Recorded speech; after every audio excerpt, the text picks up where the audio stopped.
Halo teman-teman Kedubes Expo 2022. Perkenalkan, aku Alaika Yasmin Afendi dari jurusan Penyiaran Fakultas Ilmu Komunikasi Universitas Mercubuana yang juga merupakan alumnus SMA N12 Jakarta. Pada hari ini, aku akan mempresentasikan tentang jurusan Ilmu Komunikasi agar kalian semua makin paham dan makin mengerti tentang jurusan yang kalian pilih. Jadi, tonton sampai akhir ya.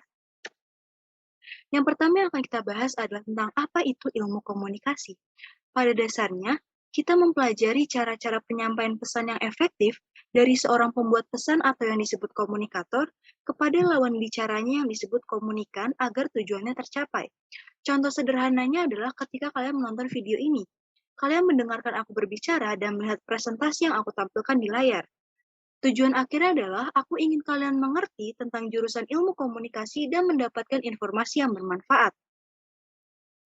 Untuk beberapa mata kuliahnya sendiri, ada pengantar ilmu komunikasi yang merupakan mata kuliah dasar ketika kalian memasuki jurusan ini. Lalu ada teori-teori komunikasi, komunikasi antar pribadi, komunikasi organisasi, komunikasi massa, dan kalian juga akan mempelajari ilmu komunikasi yang berhubungan dengan ilmu lain seperti ilmu komunikasi politik dan komunikasi antar budaya. Selain itu, kalian ternyata juga akan bertemu dengan statistika dalam bentuk statistika sosial. Tujuannya adalah untuk membantu kalian ketika mengerjakan tugas akhir nanti atau yang disebut skripsi. Lalu untuk peminatannya sendiri ada beberapa seperti public relation, broadcasting, marketing communication, manajemen komunikasi, periklanan, kajian media, desain komunikasi visual, dan digital communication. Yang selanjutnya adalah perguruan tinggi yang menyediakan jurusan ini. Aku bagi dua dalam PTN dan PTS. Untuk PTN-nya sendiri, aku sebutkan yang hanya ada di Pulau Jawa seperti UI, UNR, UGM, Unbrau, Unpad, dan Undip. Lalu untuk PTS-nya sendiri, aku juga sebutkan untuk yang di Jakarta, ada BINUS, Atmajaya, LSPR, dan Universitas Mercubuana. Lalu untuk perbedaannya sendiri di tiap universitas adalah masuk ke fakultas apa jurusan ilmu komunikasi dan peminatan apa yang disediakan dari banyaknya peminatan yang ada. Lalu tentang prospek kerjanya sendiri. Aku yakin ketika kalian mempelajari ilmu ini dengan benar ketika di perkuliahan nanti, dan juga mengimbangi dengan keterampilan lain, kalian akan mudah dalam mencari pekerjaan. Tapi ada beberapa pekerjaan yang akan aku sebutkan hari ini. Ada peneliti, dosen, public relation, reporter, news anchor, kameramen, editor, content writer, marketing, customer service, produser TV atau radio, dan fotografer. Untuk cara masuk ke jurusan ilmu komunikasi sendiri, aku bagi jadi dua, untuk PTN dan PTS. Untuk PTN pasti kalian sudah kenal dengan namanya SNMPTN atau jalur undangan. Hanya beberapa siswa yang dapat mengikuti jalur ini karena ada kuotanya. Lalu untuk SBMPTN atau jalur tertulis, kalian akan mengikuti ujian lagi yang nanti nilainya akan digunakan sebagai penentu apakah kalian masuk ke jurusan dan universitas yang kalian inginkan. Lalu untuk jalur mandiri, jalur ini adalah jalur yang disediakan oleh tiap-tiap universitas dan tentunya memiliki cara masuk yang berbeda. Ada yang menggunakan nilai rapot, nilai SBMPTN, atau bahkan menuntut kalian untuk ikut ujian lagi. Jadi kalian harus benar-benar mengikuti perkembangan tiap universitas yang kalian inginkan.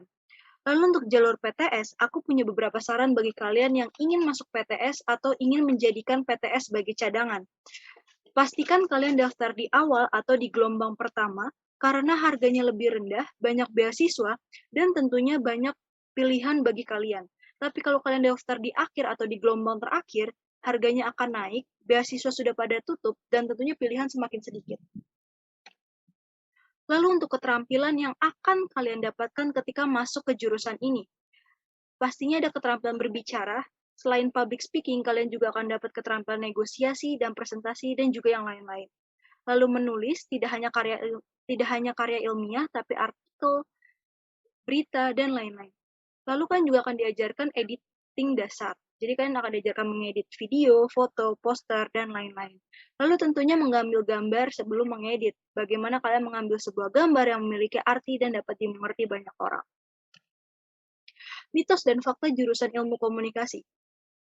Tentunya setelah aku jelaskan semua, pasti kalian merasa semua yang ada di layar ini adalah mitos, karena tentunya ya memang itu semua mitos. Hanya belajar berbicara tidak, karena tadi sudah aku jelaskan, ada menulis juga, editing, fotografi, lalu juga kalian belajar teori-teori, tidak hanya belajar praktik terus, seperti itu. Lalu tidak bertemu hitung-hitungan, tentu saja salah, karena kalian tetap akan bertemu hitung-hitungan, maka dari itu kalian harus mengubah persepsi kalian tentang hitung-hitungan, karena yang kalian dapatkan juga hanya statistika dasar untuk membantu kalian nanti di tugas akhir. Lalu, apakah pekerjaannya hanya sebagai penyiar? Tentu tidak, karena tadi sudah aku sebutkan masih banyak banget pekerjaan yang dapat kalian pilih, apalagi kalau kalian memiliki skill lain, mungkin skill editing, kalian bisa jadi editor, dan lain-lain. Apakah isinya orang ekstrovert semua? Tidak, karena aku sendiri adalah orang introvert. Jadi mungkin lebih kita ganti pernyataannya, apakah orang pendiam dapat masuk ke jurusan ini? Tentunya bisa selagi kalian memiliki nilai yang mumpuni. Jadi aku yakin ketika nanti kalian sudah masuk ke jurusan ini, kalian akan terpaksa untuk keluar dari zona nyaman kalian karena ada mata kuliah yang harus kalian tempuh dan harus lulus dari mata kuliah tersebut. Apakah aktif di organisasi? Ini tergantung orangnya masing-masing, apakah kalian mau aktif atau tidak. Tapi aku sendiri lebih memilih untuk tidak terlalu aktif karena harus menyeimbangkan dengan nilai kuliah, seperti itu. Lalu untuk organisasinya sendiri ada BEM, Badan Eksekutif Mahasiswa, dan HIMA, Himpunan Mahasiswa. Bedanya adalah BEM di tingkat universitas dan fakultas, sementara HIMA ada di tingkat jurusan. Untuk unit kegiatan mahasiswa sendiri, ini seperti ekskul yang sesuai dengan minat bakat kalian. Ada klub bahasa seperti Inggris, Korea, Jepang, klub olahraga basket, futsal, badminton, klub bela diri pencaksilat taekwondo, klub kesenian teater tari tradisional, atau klub jurnalistik, televisi, radio, universitas, dan majalah. Dan tentunya di setiap organisasi yang kalian ikuti, kalian akan menerapkan ilmu komunikasi yang telah kalian pelajari. Untuk lombanya sendiri, aku bagi jadi beberapa kategori, seperti public speaking atau speech, poster, newscasting, fotografi, videografi, podcast, dan business idea challenge. Dan tentunya masih banyak lagi karena seperti yang aku bilang sebelumnya, ilmu komunikasi ini berhubungan dengan ilmu lain dan ilmu ini sangat luas seperti itu. Dan itu saja yang dapat aku sampaikan untuk kalian. Semoga ada hal-hal penting yang dapat kalian dapat.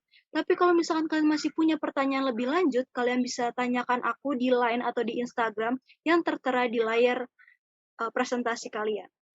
Jadi tetap semangat dan sampai jumpa tahun depan.